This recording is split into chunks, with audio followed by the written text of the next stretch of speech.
Hey there, you awesome people. I hope your day has been nothing short of fantastic. Welcome back to a brand new episode of What If Deku ate the Gomu Gomu no Mi. Izuku used to be quirkless, but that all changed when he sunk his teeth into an unusual fruit, granting him the power to stretch his body like rubber.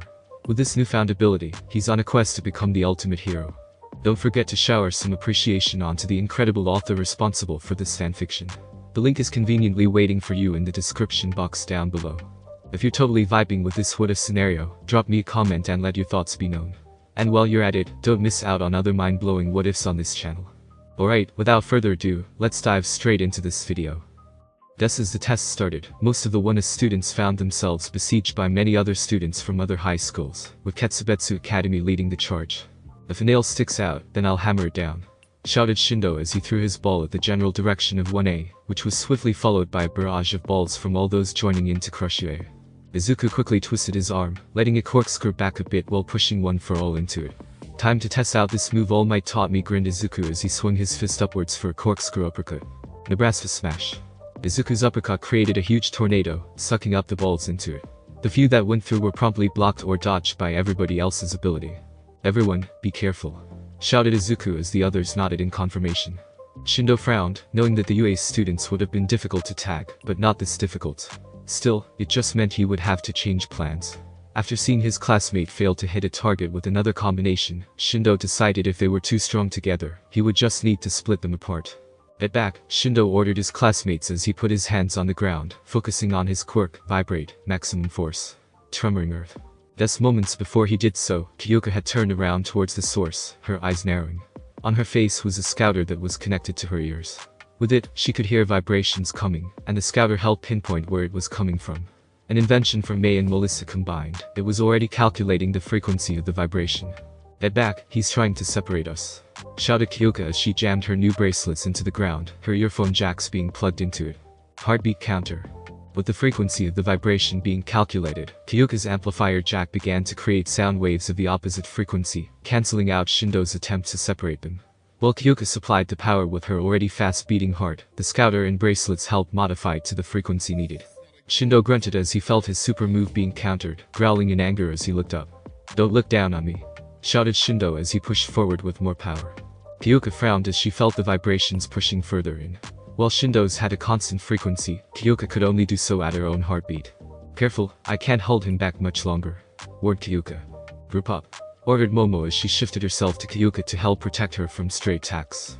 The others quickly did so, moving into groups they knew they could work best with. Soon enough, Shindo's attack got through, separating them into smaller groups, though the UA students were prepared. "Damn, that didn't go as planned," grunted Shindo, feeling the aftershocks. "They're definitely not the same as before." "Still, it'll be easier to pick them out now," suggested Tatami, looking around. Suddenly, they saw Denki land right in the middle of a closely clustered group of people that was rather close to them too. "Hope you're ready, because here come the aftershocks," grinned Denki as electricity began to crackle all around him, indiscriminate 1.3 million volts. The shock took out a whole hero course class from another school and some other strays, and almost got Shindo and his group if Shindo hadn't quickly used his quirk to raise up the ground to shield them from the shock. "He's open," shouted Itajiro to Teki, using his quirk boomerang to target Denki's targets. However, just as he threw his balls, he noticed an arm coiled around Dini's waist. In an instant, after Denki had finished his attack, he was pulled back to safety. "Electric human yo-yo," grinned Izuku as he pulled Denki back to him, floating in the air via Chako's quirk. The tracking balls came flying towards them, but were intercepted by Hanta's tape and Hitashi's newest weapon, the capture scarf. "We should retreat," suggested Shikui Makub, a blue-skinned individual, especially with him there now. Shindo could only nod in agreement, as his team quickly pulled back to avoid the incoming UA students. With everyone starting to flail about and struggle, they just needed to use the opportunity to regather and strike back at the most opportune moment. A few moments later, Izuku, Hitachi, Hanta, Denki, and Achako passed the first part of the exam. Katsuki scoffed as he finished up the bragging idiot that was from Shiketsu High School. Ijiro had been ready to charge in and most likely get captured, if it hadn't been for Mina stopping him. As a result, Katsuki didn't have to worry about friendly fire, as he blasted the purple-hair idiot that he, as usual, never bothered to learn his name. As the other examinees were finally set free, one of them panicked upon seeing UA that he directed his quirk into the ground, causing an explosion, as well as a chain reaction that caused the bridge they were all standing on to crumble. "I'll kill him," shouted Katsuki in anger as he quickly angled his explosions so he could land onto the ground without any problems, rolling behind some debris. Gathering himself, Katsuki had been ready to dive out when a familiar voice called out to him. "Yo, Bakugo," called out Ijiro as he slid next to Katsuki. "Glad I managed to find you. What's the plan?" "The plan is I go out and murder them all," growled Katsuki, his fingers already wriggling in excitement. Ijiro nodded as he silently grabbed a ball, his hand slowly moving towards Katsuki's target. His facial expression seemed to change as he got closer and closer. Suddenly, Katsuki turned around, slapping the ball out, while also grabbing Ijiro by his shoulder guards. In an instant, he pulled Ijiro into a kiss. "MMMFFFF," shouted a muffled Ijiro in shock before Katsuki pulled away. His next sentence, however, explained everything. "Take off that shitty disguise." "I know it's you," ordered Katsuki. Ijiro blinked a few times before his features suddenly began to melt. Soon, the fake Ijiro melted into a nude Kami Yudashimi. "Fufu, how did you know I wasn't your friend?" asked Kami, "and how could you just kiss someone you didn't even know? What if it wasn't? Are you gay?" "Shut up and take off that disguise," ordered Katsuki once more, suddenly appearing in front of Kami and pulling her cheek. "I told you, I know it's you. If you want to become my woman, then try harder, spiky buntails." Kami stilled at that, remembering those specific words back at Kamino Ward. Flashback. Katsuki pushed Himiko to the side, rushing at Shigaraki. As he did so, he whispered into her ears, "If you want to be my woman, then you'll have to try harder, spiky buntails." Flashback ends. "How did you know?" asked the disguised Himiko, pushing Katsuki off. "Bitch, you think I can't tell who you are in disguise?" snorted Katsuki. "It doesn't matter what you do, I can easily tell." Himiko was slightly awed and scared that somehow, Katsuki could instinctively tell who she was even with her quirk, transform. Her quirk allowed her to copy whomever's blood she drank down to the tiniest detail. "So, what brings you here?" asked Katsuki. "It can't be to just see me." "Maybe," flirted Himiko, "can't I come to see you?" "Doubtful," snorted Katsuki. "Now Spiller, I will turn you over to the authorities. You'll have to force it out of me," grinned Himiko as she moved forward with her hands out, trying to scratch Katsuki's face. The speed at which she came from did slightly surprise Katsuki, but he managed to almost dodge it. A small scrape managed to cut his face, leaking a bit of blood as he took a step back. His eyes narrowed as he noticed Himiko seemed delighted at the sample of blood she had before racing through the possibilities. Ichako had told them that Himiko seemed very attached to blood, as her weapons were syringes that were capable of drawing blood out of her victims. "You use blood to transform, don't you?" grinned Katsuki, causing the disguised Himiko to look shocked. "It's obvious once you get the proper information together. Don't know how you managed to get some of Kirishima's blood, but that's how you can transform into him." Himiko hissed, still in Kami's naked body form, when suddenly, a stream of acid came shooting forth. Himiko backflipped, dodging the stream of acid trying to chase her before rounding a corner of a building and disappearing from sight. "Bakugo!" shouted the real Ijiro as he stopped in front of him, with Mina landing behind him. "Who was that? And was she naked that whole time?" "Nothing to be concerned about," grunted Katsuki, eyeing Ijiro before noticing one of his targets was lit, meaning he had been hit. "You get jabbed somewhere." "Yay, how'd you know?" asked Ijiro. "One moment when I landed, there didn't seem to be anyone. The next moment, that girl from Shiketsu stabbed me with something while hitting my target. I couldn't even sense her." "That explains how she got some of his blood," noted Katsuki. "Oh guys, hate to interrupt, but we're surrounded," noted Mina, causing the boys to look around to see they were, indeed, surrounded. "Looks like all the small fries decided to come out to give us an easier time killing them than trying to track them down," grinned Katsuki as small explosions crackled in his hands. Some of them started to hesitate, seeing Katsuki's face grinning maniacally. However, it was too late for them to back off now. With a roar, they all charged in. A few minutes later, Katsuki, Ijiro, and Mina were walking out of that fight, having passed the test. The other members of Wano were quick to pass not only because of the upgrades provided by Mei and Melissa, but also for the fact that they were able to maintain communication with each other, thanks to Momo creating the communicators. Soon, they were all in the anteroom, quickly resting and replenishing their strength, while also describing the battles they had fought. Katsuki glanced around before noticing Kami. None of the Shinketsu students seemed suspicious at all, meaning either she was the real one or Himiko could really mimic someone's personality. To be honest, the only reason he even suspected that Himiko was nearby was because of the small tick she had. Every time she got excited, she would slightly bite her lips with her fangs. Not to mention that look in her eyes. Whoever said that the eyes are the window to the soul was fucking nuts, but pretty accurate, hummed Katsuki to himself, as Kami seemed to refuse to look at his direction. Shrugging, Katsuki decided to kick back and see what the next test would be about. After the 100th examinee passed, the rest of the examinees were quickly evacuated within minutes. Right as the last one exited, the surrounding area that was once the battleground promptly exploded, creating a disaster area for the rescue test. An announcement came up, explaining about the test and how the Help Us Company, or the Hawk, would be disguising themselves as normal injured victims scattered throughout the battlefield. The point system was explained, and a 10-minute warning so people could finish using the restroom, etc. Midoriya, whispered Tenya as he stared at the screen. Yay, this might have been modeled after Kamino Ward, not at Izuku. Back then, we were focused on getting you too far away from the villains, and staying out of the pros' ways. But there were so many casualties in the midst of it all that we didn't realize, breathed out Tenya. We'll have to do our best, stated Izuku before waving Momo over. We'll have to plan this out.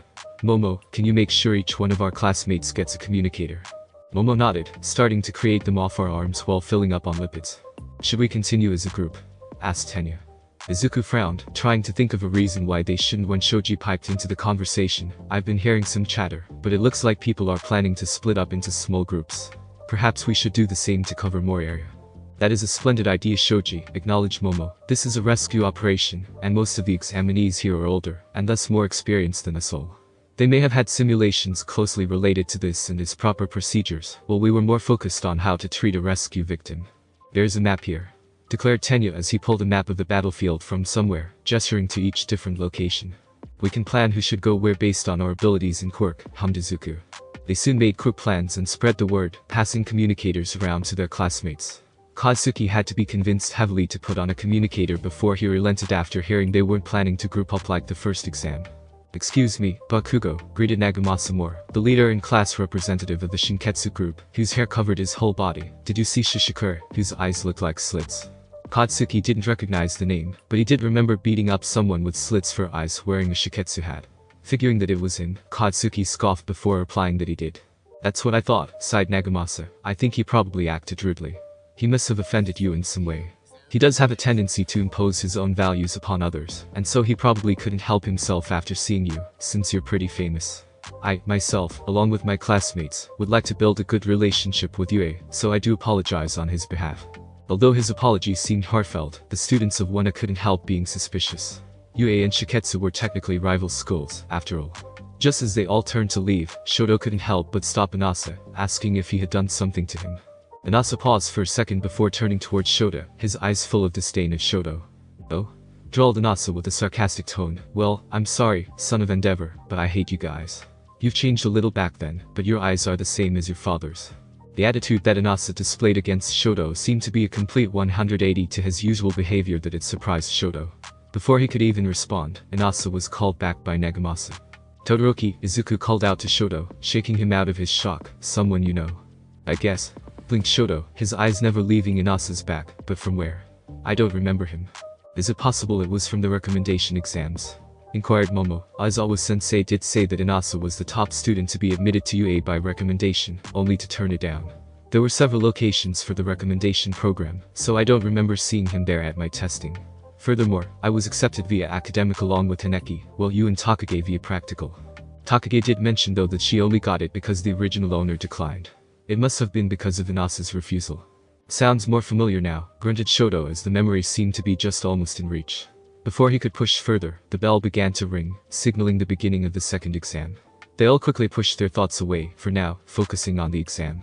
Mara quickly gave a more detailed explanation of the exam, as the room the examinees were in began to open up like before. Start, barked Mara, causing all the examinees to rush out. Shoto held his breath for a second before letting out a sigh of relief. He had been worried that his class would group up in mass again as they had before. Their training hadn't covered the distribution of roles in a massive disaster area. Instead, they seemed to have learned or decided to follow their upperclassmen's example of splitting up, even partnering up with other examinees to help and learn. Looks like your students aren't doing too bad despite being in their first years, commented Amy, but we'll see how they handle injured bystanders. Izuku decided to head towards an urban area along with Ichako, Momo, Hanta, and Rakido. It was there they encountered their first victim, a seemingly young boy crying about his grandfather. Izuku made the first mistake of asking where, only to be harshly lectured, and given a quick lesson about what to do. Izuku's mind could only flash back to Kamino Ward, where he remained in police custody for safety, while the other heroes began to mount the rescue efforts. He remembered a situation where Kamui Woods had managed to rescue a young girl crying for her parents.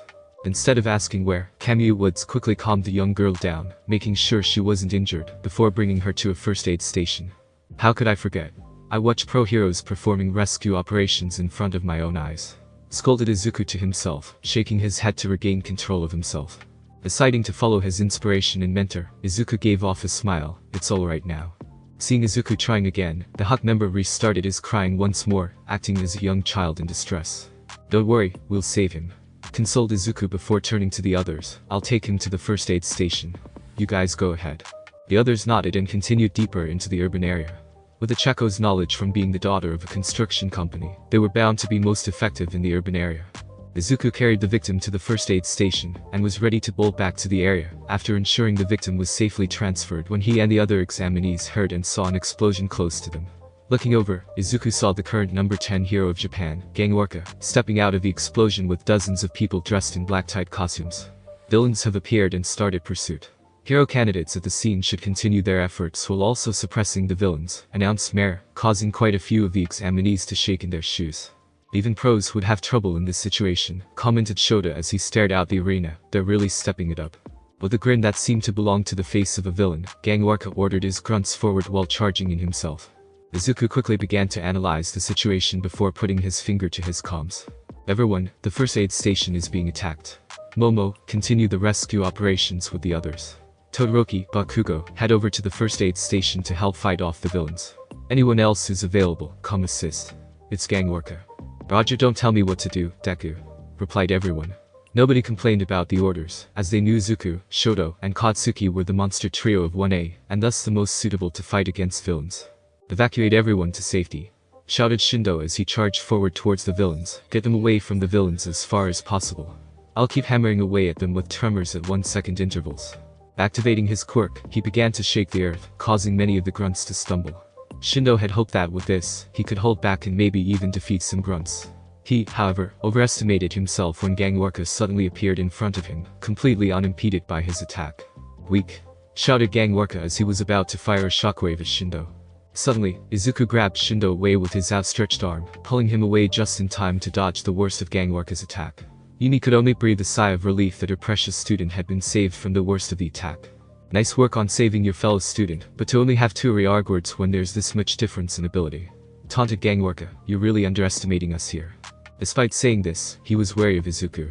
The boy had been a target for a reason, and despite being recaptured by the scariest villain he had ever met, Izuku had escaped relatively unharmed. Not only that, he had managed to fight back whatever All For One was doing to him and injured him. There had to be a special reason why he was a target, and he had an inkling it was related to All Might. His own inquiries to this had been met with silence and a warning not to go deeper, unless All Might permitted it. Before Gang Orca could proceed further, he sensed an attack coming towards him. Redirecting his attention to it, he saw a wave of ice coming towards him, before instantly destroying it with his quirk, creating a shockwave to break it. Before he could even say anything, he heard explosions in the air, followed by "Die!" roared Katsuki as he fired a chain of explosions at Gang Orca.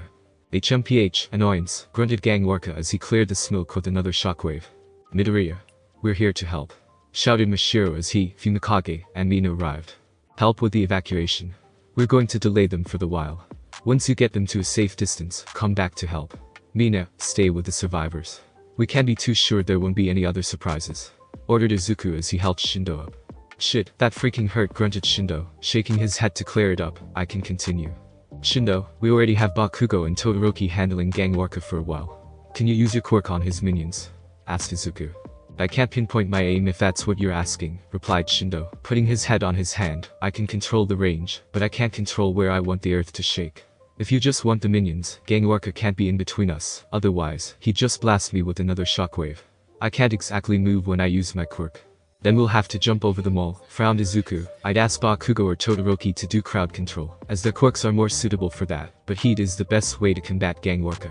Suddenly, a gust of wind blew most of the minions away from Gang Orca, driving them further away from the first aid station.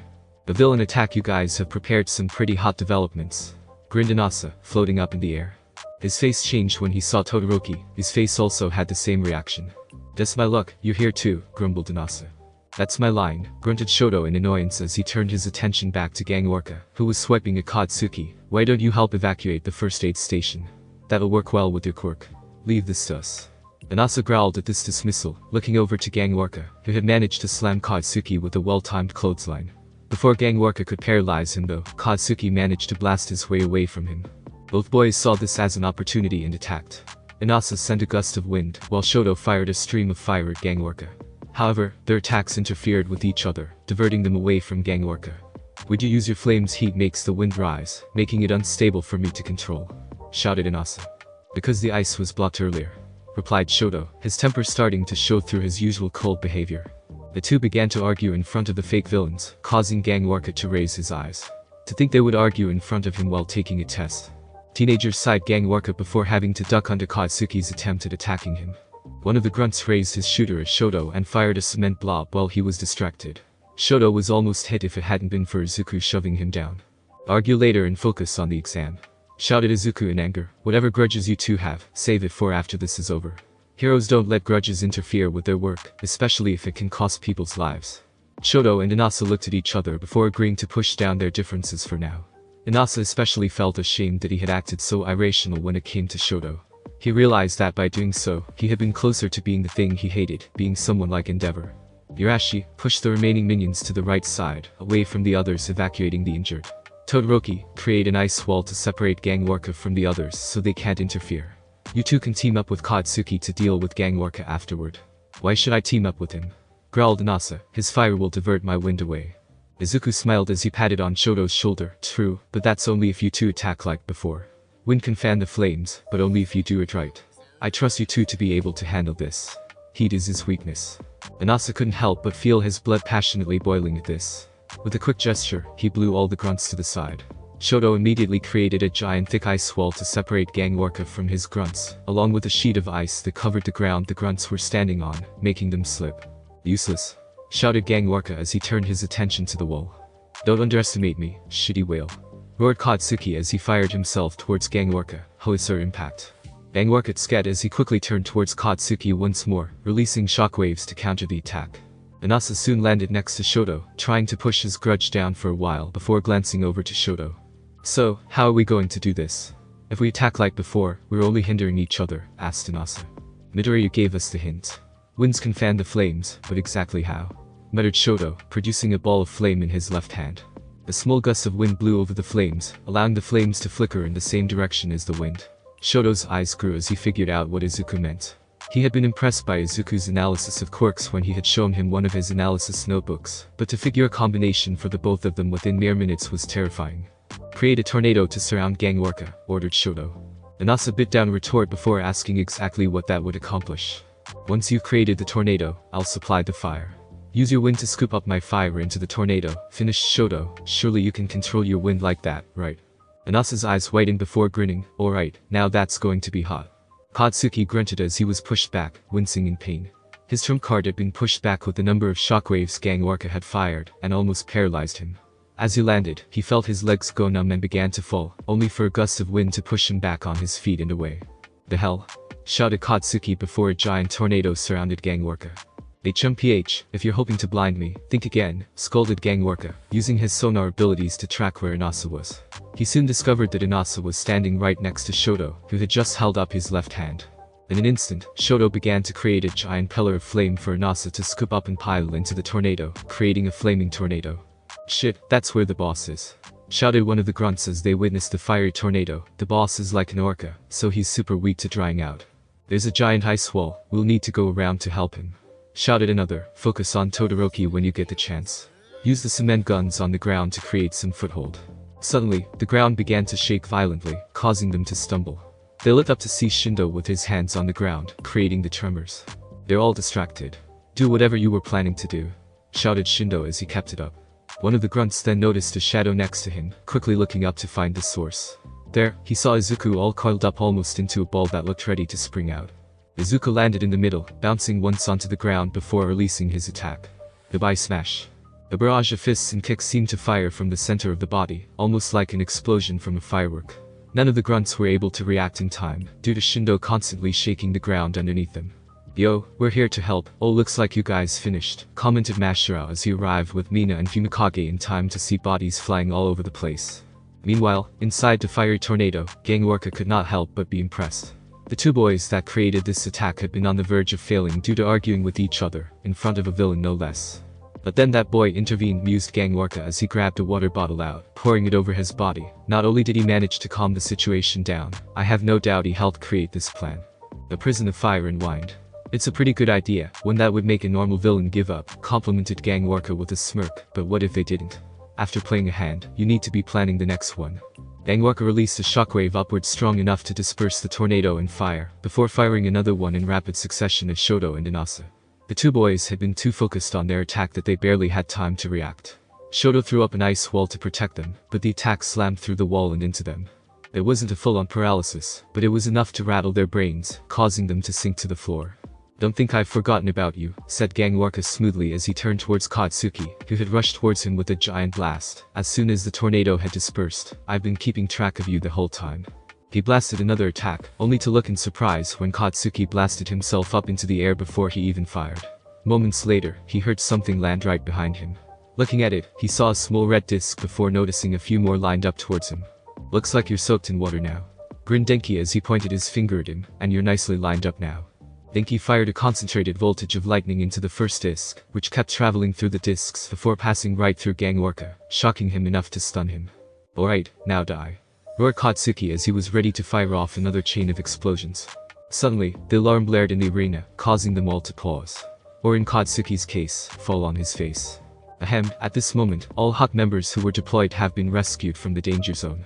This might seem awkward, but with this, all provisional licensing exam procedures have been concluded. After we tally the scores, we will announce the results here.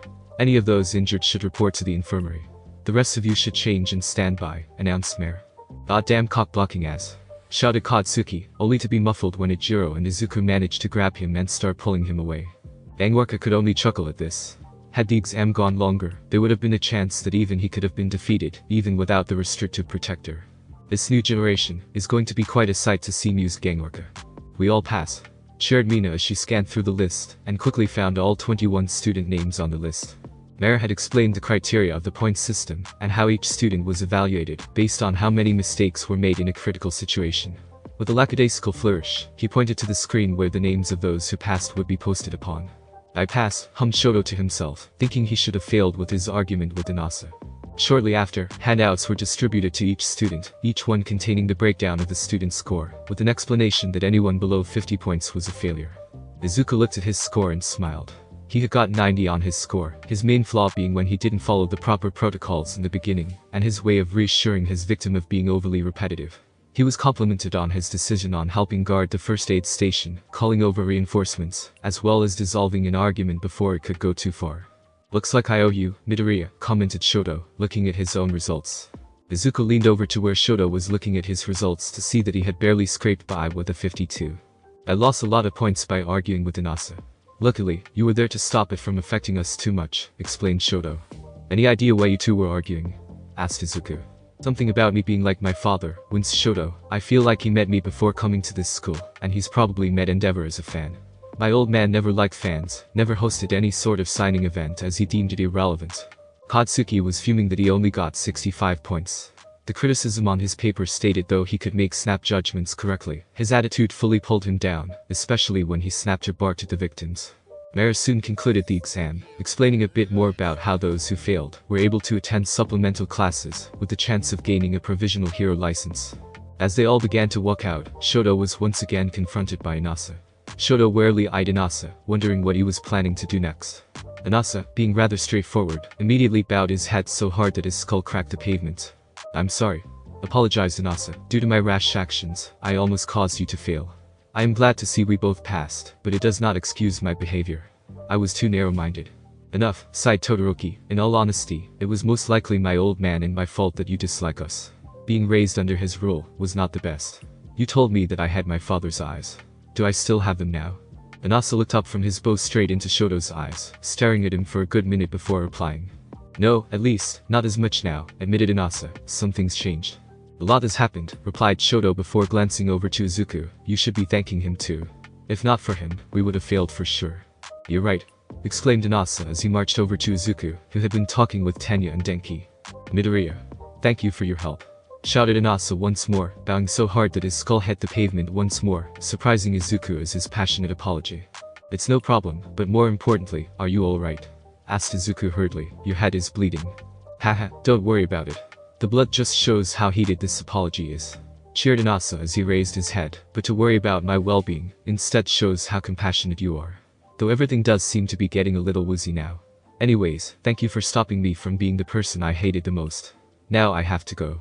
Inasa left, stopping in front of Shoto once more. Perhaps we can start over, suggested Shoto, putting his hand out for a handshake. Shoto Todoroki.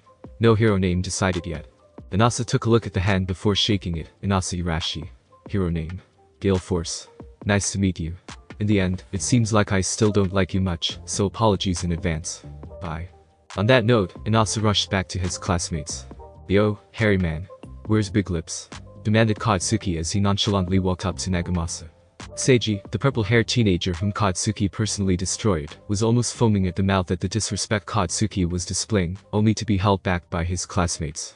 Nagamasa, however, seemed to take no qualms about his behavior, instead focusing on the question instead. Big Lips? Oh, you mean Kami? She said she wasn't feeling well and took a taxi home first, responded Nagamasa. Why do you ask? Katsuki merely shrugged and just walked away, leaving Nagamasa slightly confused. Wonder if he has a crush on her or something, pondered Nagamasa as he turned to leave. Now I think about it, Kami's been acting weird, well weirder than her usual self in the past 3 days, thought Nagamasa.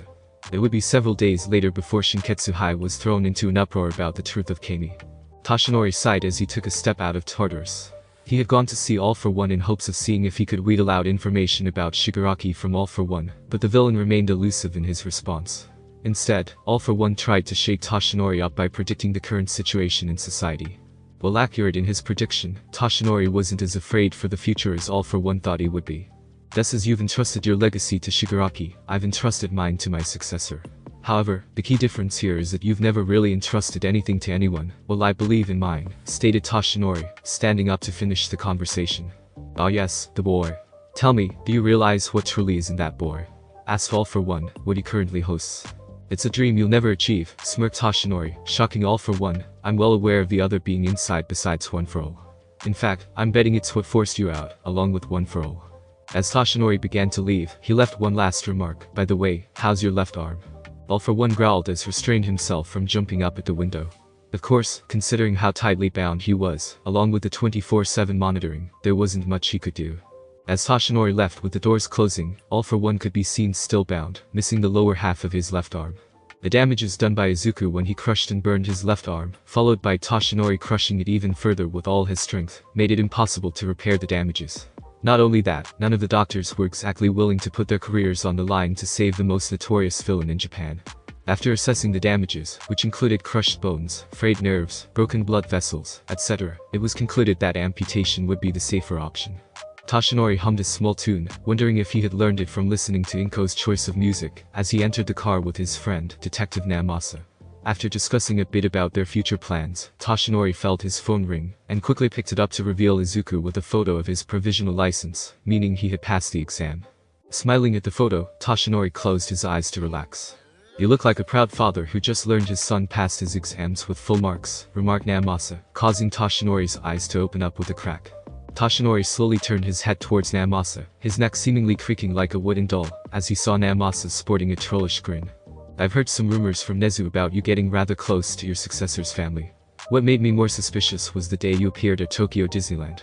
I even found pictures of you at the park in your current form, walking with your arms linked with another woman.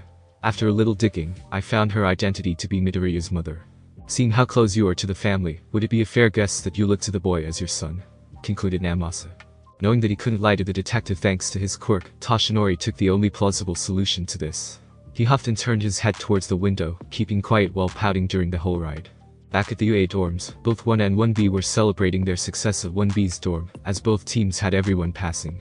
Monoma had tried to brag that 1B had a higher total score compared to 1A, only to be viciously reminded by Yui and Itsuka that he barely passed his due to his pompous attitude.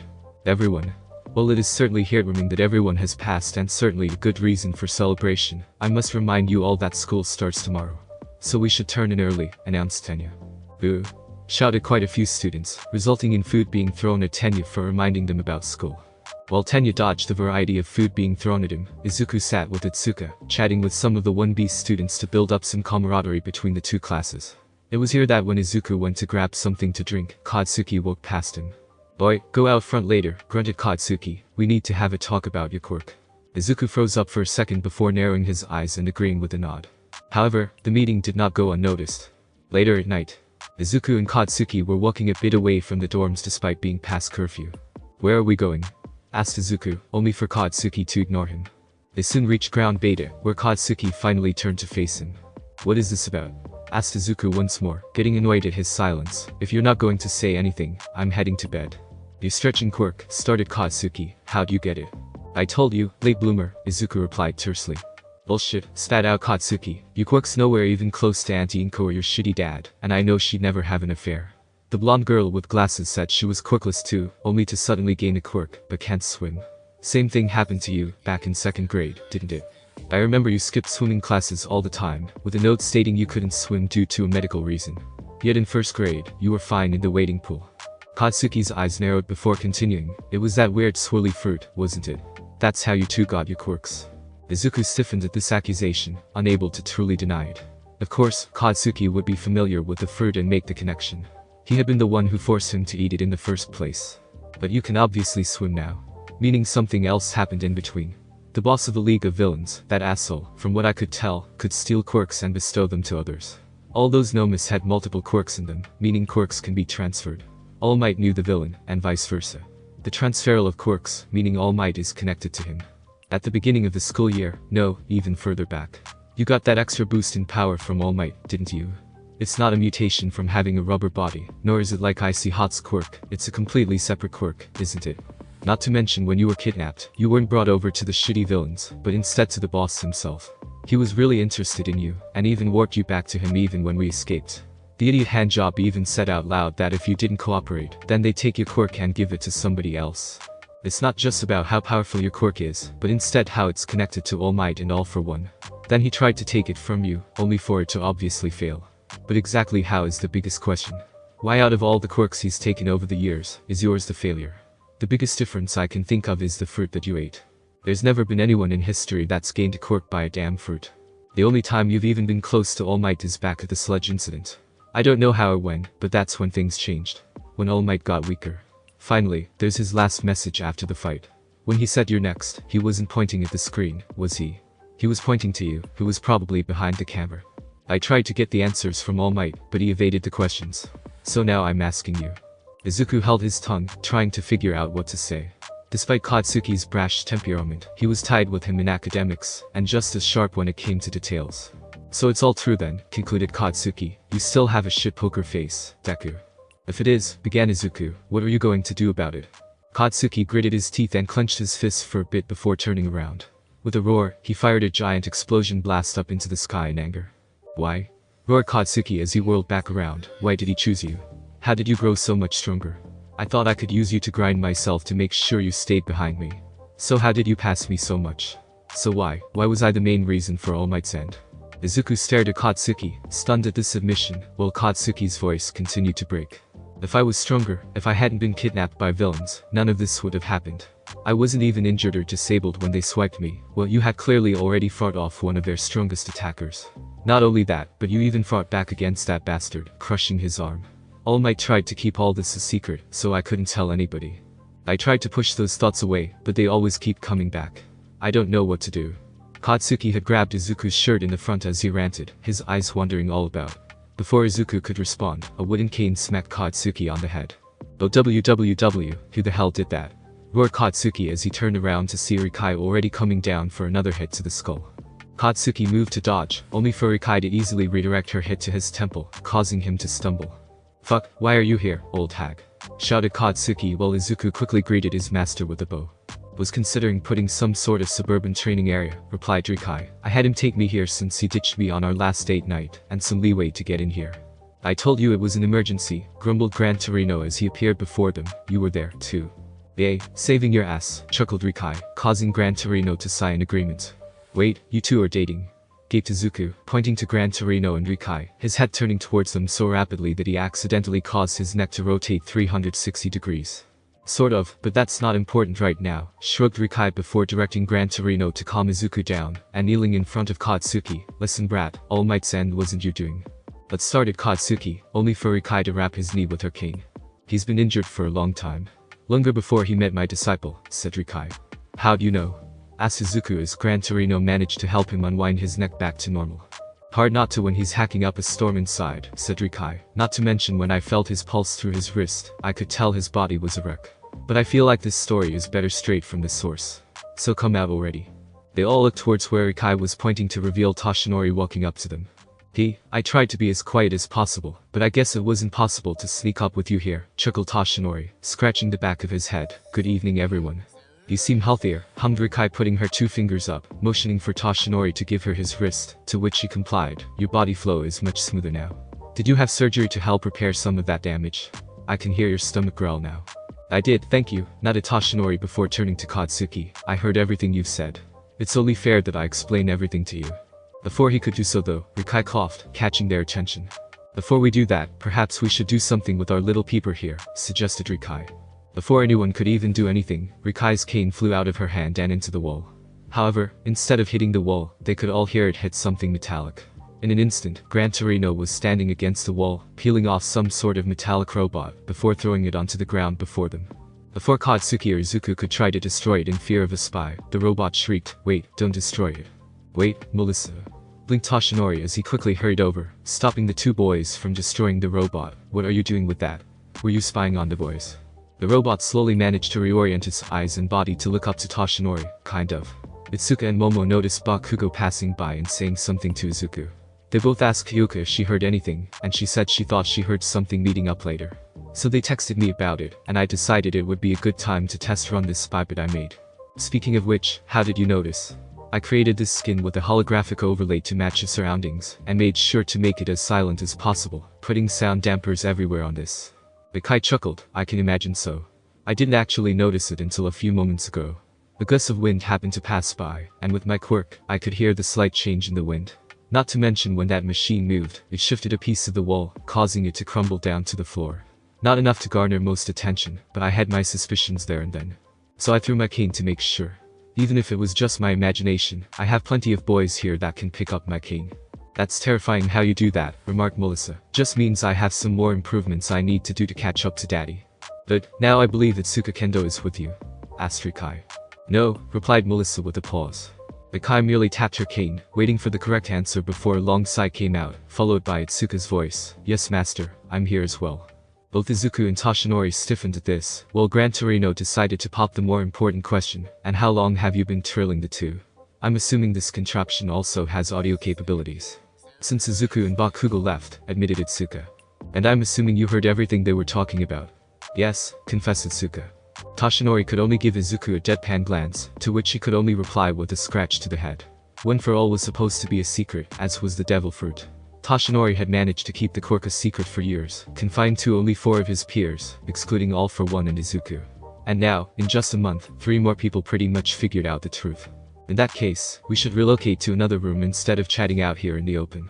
I prefer to be inside where words can easily stray off into other people's ears, suggested Rikai, already heading towards the exit. I believe the girls should come too, otherwise their curiosity will grow out of hand. That includes the other girls listening in. 3 simultaneous gasps before attempts to muffle their own voices. I'm afraid to ask, but how did you know? Asked Itsuka. Please, I could hear their breath breathing into the mic besides you, cackled Rikai. That is a scary woman you've fallen for, Gran Torino, said Toshinori, using sign language in an attempt to prevent from being heard. The cane beamed him in the head in response from Rikai. I heard that, cackled Rikai as Izuku quickly stretched his arm to bring his first master's cane back. Did you really hear those breaths? Asked Izuku in a whisper as he passed the cane back to Rikai.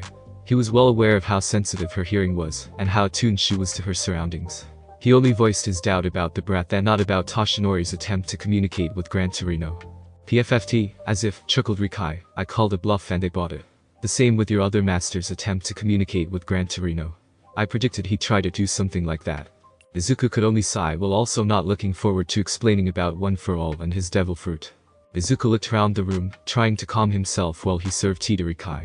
Besides him and the others at Ground Beta, Izuku's girlfriends and Nezu had joined in. Nezu had joined to help oversee the meeting, as well as to enjoy the small chaos that was about to come. These are some quality tea leaves, commented Rikai as she sipped on her tea. Thank you. Mother sent some that were almost impossible to purchase here, smiled Momo. Too bad it was my student who brewed it. It still needs work, lectured Rikai, smacking Izuku on the shin. Well, grunted Katsuki impatiently, I'm waiting. Toshinori sighed before turning to Izuku. For so many years, I've kept my quirk a secret. How is it that after giving it to you for about a year and a half, the amount of people who are about to know the truth has tripled? I'm sorry, apologized Izuku frantically. Toshinori sighed, waving it off while ignoring the stink eye Melissa was giving him. Where to even begin? Breathed out Toshinori. I guess I should start off about the villain All For One. And so, Toshinori, with the help of Gran Torino, began to explain the history of All For One, and the birth of One For All. How it was passed down from generation to fight evil, and how he used it to become the symbol of peace. And yet despite that, he still sustained a serious injury that limited his time, though he had believed he had finished All For One, only to be proven wrong. And finally, how he had chosen Izuku to be the successor. From there, Izuku had to explain more in detail about the devil fruit, and how it came to existence. He briefly touched upon how Melissa gained her devil fruit, and the cost it came with it. Finally, both Toshinori and Izuku had to somehow explain that when One For All and devil fruit first reacted with each other, it reacted rather violently at first before it synchronized with each other, with the remnants of One For All helping make sure. But in the end, both powers extended passive protections over each other. Izuku could swim, couldn't have his quirk suppressed via machines or other quirks, and his All For One learned, couldn't be stolen. Silence reigned over the room for a good minute after Izuku finished before. Well shit, I literally fed you your powers, cursed Katsuki. That's what you got out of all that? Shouted Itsuka, almost wanting to throttle Katsuki. What about the fact there's a literal devil inside his and Melissa's body? And the fact that his soul might have been consumed because of your damn ego. He's still standing, isn't he? Shot back Katsuki, you heard what he said. The devil just moves on to another fruit after death. And exactly do we know it's telling the truth? Asked Momo. Kiro, well both Izuku and All Might said to trust him. Not to mention the past wielders of One For All are there to protect him, commented Tsuyu. I can't really complain about my quirk, said Melissa as she spreaded hands around her elbows. I've been able to speed up production on some of my inventions, because I have multiple hands on deck that I control physically, unlike some others who need to use robotic attachments. Ichako, are you alright? Asked Izuku, noticing she had been silent the whole time, her hair shadowing her face. Coming up to her, Izuku lifted her face up to see teary eyes. Before he could say or do anything, Ichako leaped out of her seat, tackling Izuku to the floor. However, during the tackle, in front of everyone, Ichako planted a fat kiss onto Izuku's lips. As the two hit the floor hard, though with Izuku taking most of the impact and being made of rubber, they weren't hurt. However, Ichako didn't seem to care as she kept a lip lock on Izuku. Looks like you missed your chance, Itsuka, commented Rikai, not even seeming fazed. You took too long, and now he's taking. No, I didn't. He's my boyfriend too. Shouted Itsuka before realizing what she said, quickly covering her mouth. A silence that lasted even longer pervaded the area. Based on the heartbeats I'm hearing, I'm guessing these three are also in the same boat. Asked Rikai as she jabbed at Tsuyu, Momo, and Melissa. The accused looked away, but were unable to deny that claim. Well, this is awkward, sighed Izuku as Ichako realized she had fully kissed Izuku on the lips, revealing their relationship, as well as the fact Izuku was dating several girls at once. Her face turned crimson in embarrassment. I have no idea how to even react to this, said Toshinori with a blank face. As a mentor, I'm impressed. As the uncle of one of the girls you're dating, I should be angry at this. As a man, I should be congratulating you for being able to woo this many girls successfully without being named by the other girls. Don't compliment him, scolded Gran Torino, whacking Toshinori on the shin. Whatever, if that's all, then I'm going to bed, grunted Katsuki as he began to walk out. Bakugo, called out Nezu, who had been enjoying watching the chaotic scene play out. I don't think it needs to be said that this secret shouldn't be told. Yay, I know. If this secret was revealed, it could lead to disaster, grunted Katsuki. Though he did feel his burden lighten when Toshinori insisted that he was not the cause for the fall of All Might, it didn't change his goal. He was still going to become the #1 hero, even if Izuku had been chosen to succeed All Might. As he almost reached the door, he paused as he realized something. Wait, if that's your real form, and you've been hanging out with Auntie Inko since back then, and Mom said you're in a relationship with Auntie Inko, holy shit, All Might is banging Auntie Inko, concluded Katsuki as he pointed to Toshinori. Toshinori blushed while Izuku groaned about that. Gran Torino would have made a comment if it weren't for the fact that Rikai had her gaze on him, telling him not to say anything. All the girls blushed at that statement, while Nezu could only laugh at it. Alright, it's getting late. You can all talk about it another time, but please remember, this conversation must not be known to anyone, ordered Nezu. Everyone nodded and left for their respective rooms. Thanks for listening. I do hope you enjoyed. If you want the next part of this video, like, subscribe and comment down below, and turn on the bell notification. And also check out other videos that I have created and enjoy. See you in the next video. Peace.